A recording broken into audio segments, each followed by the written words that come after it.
Hello, I'm your host Joe McElroy and welcome to the latest episode of the BanterFlix movie review show here on NvTv. Let's see what movies we'll be looking at tonight. We'll be reviewing The Unbearable Weight of Massive Talent.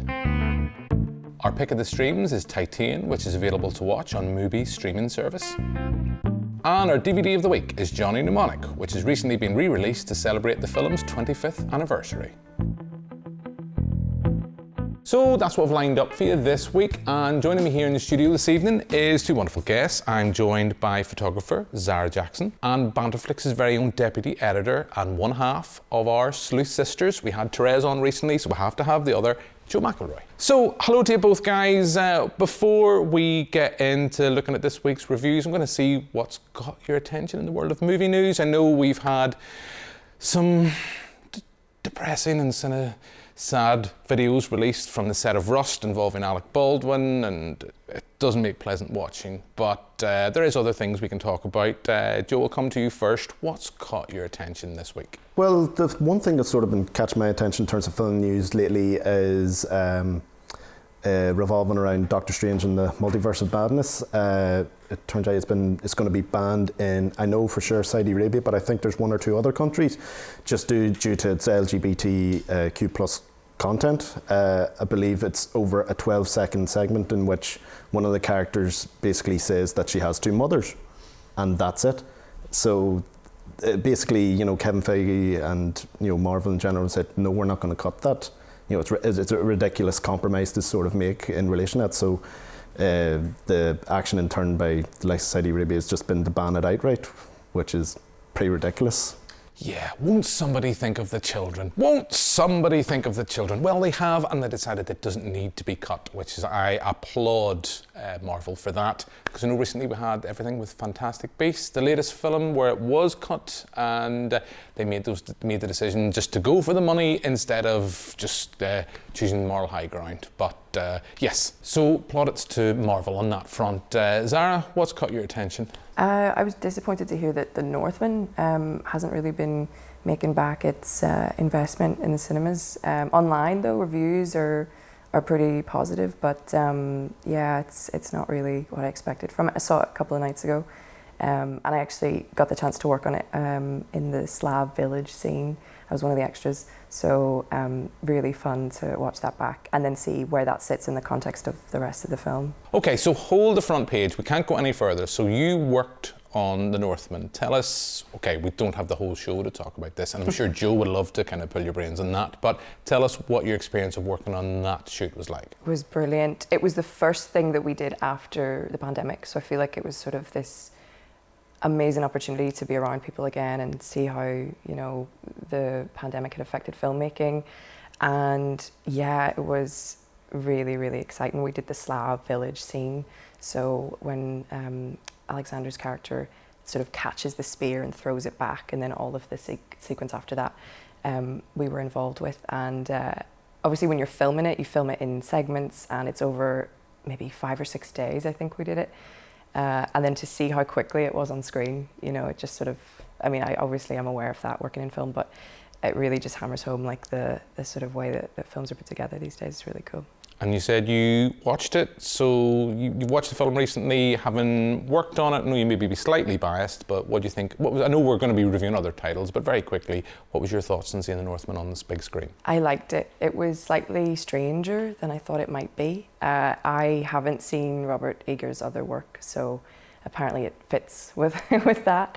But no, I enjoyed it. I enjoyed the themes. It was a very kind of real depiction of Vikings. I think it wasn't the kind of homogenized commercial version of Vikings that we've seen a lot of, so I really liked it for that reason. You are in for a treat, Zara, with Robert Eggers' other films. Prepare to have your thoughts change towards goats. That's all I will say. Joe, very quickly before we move on, I know we've done a podcast where we've talked about The Northman, but you must be disappointed to hear the film hasn't found a big audience at the cinema from its 90 million budget. Yeah, I'm very disappointed because I sort of alluded this in our pod when we recorded about it. It's sad when sort of a film with original material it underperforms, because I feel like, you know, cinemas lately have just been oversaturated with either something that's intellectual property or superhero film or something like that there, which is why The Northman felt like a breath of fresh air.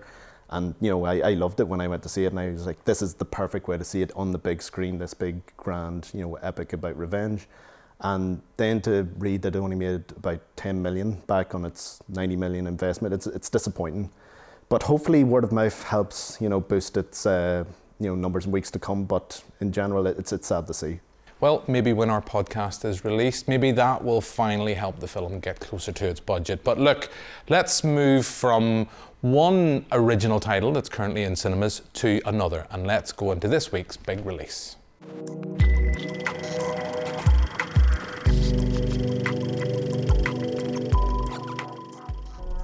This place is stunning. What is your favorite movie? That's one of those questions that's impossible to answer. You can't just limit it to one. Imagine me and you, I do.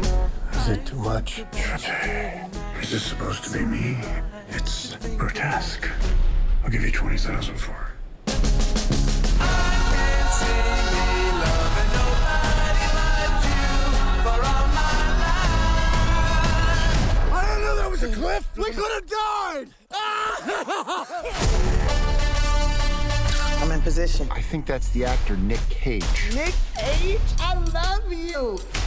Have you seen Cruise 2? I'm 44 years old. Why would I see Cruise 2? I've seen Face Off and Con Air. What do you guys want? We're with Central Intelligence. Do you know who you're spending time with? One of the most ruthless men on the face of this planet. I need you to help the U.S. government. Let's kill this love. Find a way into that room, Nick. I can see myself doing more of this stuff. I think I might have a real gift for it. So that's a look at the unbearable weight of massive talent. Zara, I'm going to come to you first. Nicolas Cage plays Nick Cage, and he's been recruited by the CIA to use his acting skills to help them. What's your thoughts on this film? I just saw it today. It's a lot. It's it's a lot of fun. I mean, it's self-referential, it's meta, it's hyperbole. I don't really know what else to say about it other than it's a lot of fun. It's maybe not my cup of tea. I felt like I was a little bit out of the Nicolas Cage fan club slightly watching it. I felt like a few of the references maybe went over my head because I'm not as familiar with his body of work other than maybe Face Off and Con Air. So I'm not sure I was the audience, but I'm not sure who the audience really was. I have a sneaking suspicion that the person sitting next to you might potentially be the audience for this film, but I just want to throw my 2 cents in right now. I have to admit, right at the start, I love this. I don't think it's perfect. I repeat this phrase ad nauseum this year in this series. I think it's too long. I think it's a set piece too much. There's a little sequence where it kind of ventures into Team America territory with acting skills and having to use those acting skills to their finest, where it lost me a little bit. But I enjoyed the hell out of this. I love Nick Cage. I love the fact that he's so willing to send himself up. I had expected something maybe more akin to the Jean-Claude Van Damme film that we've seen a couple of years ago, probably a good few years ago now, JCVD, I think it is, which I loved, but it was much more serious, and a serious attempt at looking at what happens to an action movie star when they find themselves in the situation from one of their movies. This is much more lighthearted. It's not taking itself too seriously. It's prepared to poke fun at itself. You've got an actor who's prepared to poke fun at himself, and you have Pedro Pascal possibly stealing the show from under Nick Cage's feet, and I didn't think I would see that, but I enjoyed the hell out of this. It's not perfect, but I had a lot of fun watching this at the cinema. Joe, as I said, you are our resident Nick Cage fan here at BanterFlix, so what did you think of this film? Well, he's an alright actor, isn't he? No, like I've said this to you time and time again, like I know a lot of people poke fun of Nicolas Cage due to the perception of him and his eccentricities and that there, but I genuinely think he's one of the greatest actors of all time. I know people laugh at that and they poke fun at it, but I don't care. Anyone who can go from something like Face Off to Bringing Out the Dead or say Con Air to Pig, you know, the range that he has, you know, there's not many actors that can do that or even are willing to do that. And you know, with this film, it feels like a mini celebration of him as an actor and his performances, and I think that's what maybe sort of encouraged him to actually take on the role. I was reading during the week that the director, I don't know if he was joking or not, but he said, "Oh, if I couldn't get Nicolas Cage, I'd get Daniel Day-Lewis or Christian Bale to do it, just to get some sort of method actor to take on the role." But like yourself, I had a lot of fun with it. It's a flawed film, there's no doubt about that, but it's still wildly entertaining. For Nicolas Cage fans, they'll absolutely lap it up and love it as much as I did, but casual viewers, there's still enough in there for them to have fun with. Like you said, Pedro Pascal's fantastic in it, and he is that close to stealing the show from him, and his chemistry with Nicolas Cage is just fantastic. Some of the set pieces are really funny, but I feel sometimes the editing was a bit too choppy, and you kind of lose a sense of place. And like you said, it is a tad too overlong, and it could have, like you said, lost a set piece or two. But in general, it's a really good film, and again, it's great to hail original films. Yeah, like you said, and I know we touched on this in the podcast. Viewers, check out our podcast if you don't already do. But I love the fact that it's original title. It references that throughout the film. It's, as I said, it is self-referential. It is kind of poking fun at the film industry as much as it is looking at its star, Nick Cage. But I enjoyed this. It is a little bit baggy, but it's a film that gives reference to one of the greatest movies of all time, Paddington 2. And any film that gives love to Paddington 2 is always good in my books. Zara, we are going to move on to our next title, and that will be a gear change and a half. But you said you weren't a massive fan of Nicolas Cage's back catalogue. Are you encouraged now to seek out some of those deeper cuts? I think I am, yeah. If only to understand more of the references and the sort of items that were in Pedro's store of film memorabilia. But I think it's doing something similar to recent films like Matrix 4 and Scream 5, and very self-aware, kind of going through the back catalogue, sort of like an anthology film, which I think is quite cool. And I'm excited to see more films that do that kind of thing. So I hope it's the first of many of those kinds of movies. Perfect, because Joe will be giving you notes on recommendations to watch after this show. Look, let's move on, and we'll move from the big screen to the digital screen as we go to this week's Pick of the Streams.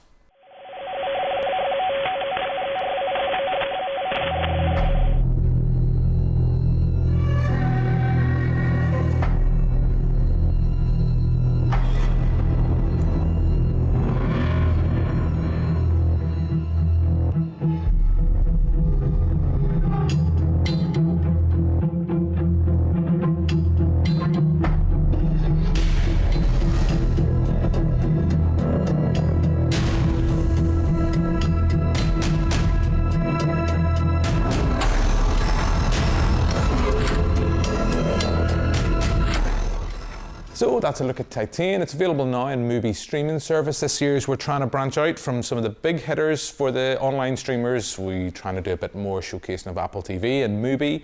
And this is available now. This is Titane. It's directed by Julia Ducournau, who previously directed Raw. I don't really know how much setup we can give, other than this is a film that involves a woman getting on famously with a car, and things descend to even madder territories from that. I don't know, Joe, if you want to fill any more gaps in from that point. I don't know how much we can talk about this pre-Watershed, but this is a complicated film where we could spend the entire show trying to sum up the plot, but generally that's given enough a taste for our viewers. So what do you think of the film? It's a very unusual film, but in the best way possible. Like you said, it's very hard to try and talk about it, not just because of the extreme elements of it, but without spoiling it too much. For me, I went into this, I heard a lot of noise about it, going, oh, it's a very extreme film, it pushes boundaries and stuff like that there. So I thought, you know what, I'm not going to read any more now, I'm not going to watch any trailers, I'm just going to take it as it is. And if you go in with that sort of knowledge, whoa, you're in for a ride. It's like a strange mixture between David Cronenberg's Crash with a touch of John Carpenter's Christine. I think that's a fair way to describe it. But it's, like I said, an extreme film that deals a lot with body horror. But like the director's previous film, Raw, You know, it's not just, you know, the full-on horror and that. There's an actual message behind it. Like with Raw, it was a coming-of-age film. With this here, it's, you know, the underlying themes are of acceptance and, you know, unconditional love. And that's sort of what shines through, you know, all the, you know, fantastical imagery and the way the film's shot. I thought the performances in it were fantastic from the leading actress. Apologies, I can't remember her name. And even the leading actor, I think it's Vincent Linden. They were both superb in it. And their commitment to just going along with that kind of material just really enhances it and gives it more of an authenticity. But again, it's hard to talk about this film without spoiling it, so I can't really say much more on it. Yeah, the less you know going in, well, I don't know if you're going to enjoy the experience any more or any less, knowing too much about the film. I think it's, for me anyway, it's a film of two halves. The second half, as you mentioned with Vincent Linden, is probably the aspect of the film, or the part of the film I enjoy more, because I think there's much more going on. The first half is more visceral and shocking in terms of what's going on. It did kind of land in the kind of bourgeois territory, which is a film I find very tough to watch. And I think the fact is, when you think that's the film you're going to get, and then when the gears change, no pun intended, and it descends into where it goes in the second half, and it's much more about being accepted for who we are and trying to find some sense of happiness in our life, it does become much more emotionally engaging for me. I will say this, it didn't work as effectively as Raw did. I thought that is just a masterpiece in modern filmmaking and a look at feminism on screen and representation within the horror genre. It's much more organic and natural. This, at times, I think feels a bit more, there's particularly in the first half, there's shocking sequences in there I do feel are there with the intention just to shock, where I don't feel we got that with Raw. But nevertheless, the filmmaker remains one of the most interesting filmmakers out there. I know it had success at Cannes. I can't wait to see where she goes next. I know we were talking briefly about The Northman with Robert Eggers, and we've seen where he went with The Northman. I want to see where this filmmaker goes. But that's enough of me. I don't love it as much as Raw, and I would recommend anyone watching this seek Raw out and watch this. But this just didn't work as well for me. But what about you, Zara? I loved it. I loved it so much.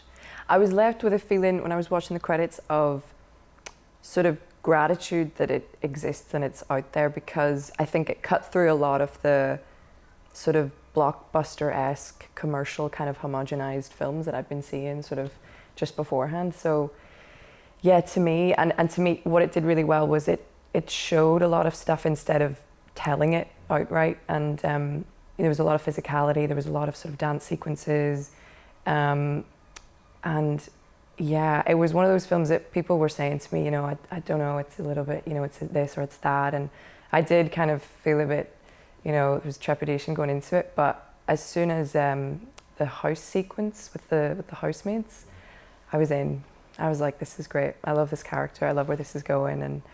And it's definitely an acquired taste. But I think a lot of literal interpretations kind of don't do it justice. I think you could sum it up in a line, but it wouldn't really go into all the themes of love and acceptance and, you know, expression and the things that it's trying to say.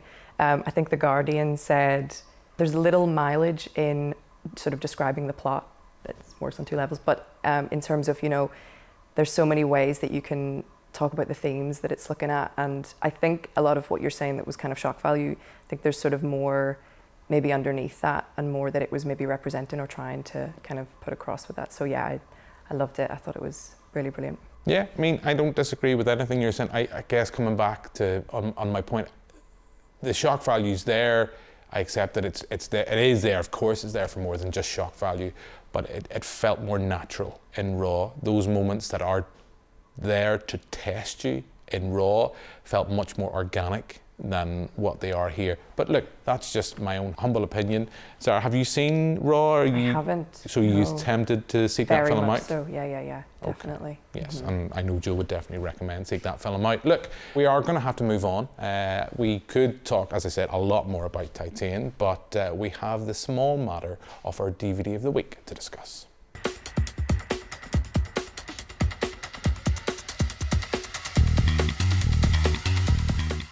The year is 2021.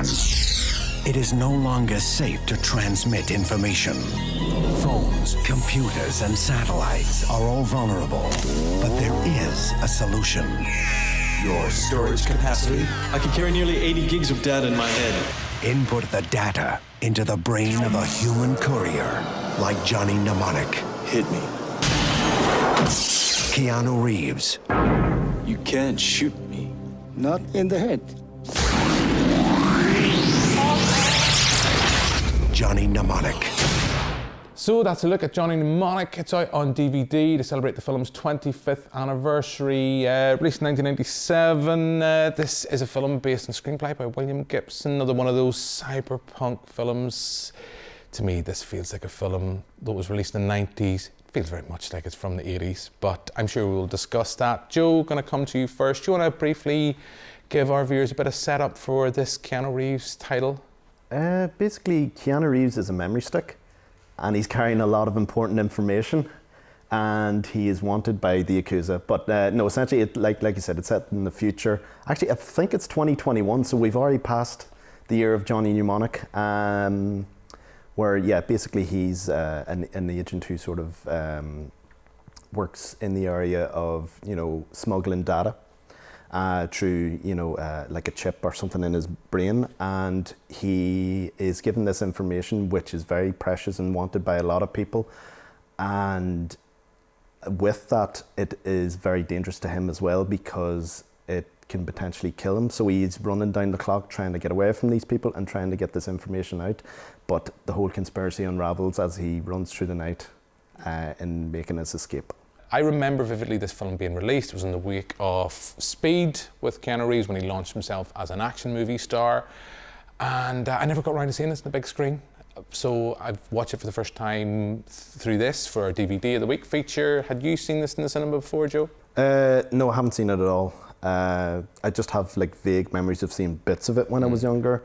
For some reason, the dolphin, whenever it appeared, I was like, oh, I remember that. And then Dolph Lundgren as the holy man with enhancements. I was like, whoa, that's all coming back to me in bits and pieces. But no, I hadn't seen it up to that point. And what's your thoughts? Well, it's like I told you the other night when I told you that I'd watched it. From the opening in the PlayStation 1 sort of graphics, and it says the internet, and it gives you a visualization of what the internet's like. The thing is, I like it for what it is. It is like a sort of a time capsule of a time and a place in the 90s where, we're entering the computer revolution, where everyone was getting a Windows 95 and they thought this is going to change the world. But looking back on it, you can sort of have a few wee giggles at it, but not in a mocking sort of way. Like the fact that he can only hold something like 160 gigabytes of information in his head and stuff like that there. Like they throw a lot of technical jargon, which at the time must have been mind-blowing, but now when you think about it and you have a basic understanding of computers and how they work, you think this is a bit strange, this doesn't add up. But yeah, I like the cast. It's a very eclectic sort of cast of sort of character actors like Yvudo Kier, Takeshi Kitano, as well as Keanu Reeves and Dina Meyer. They're the leads.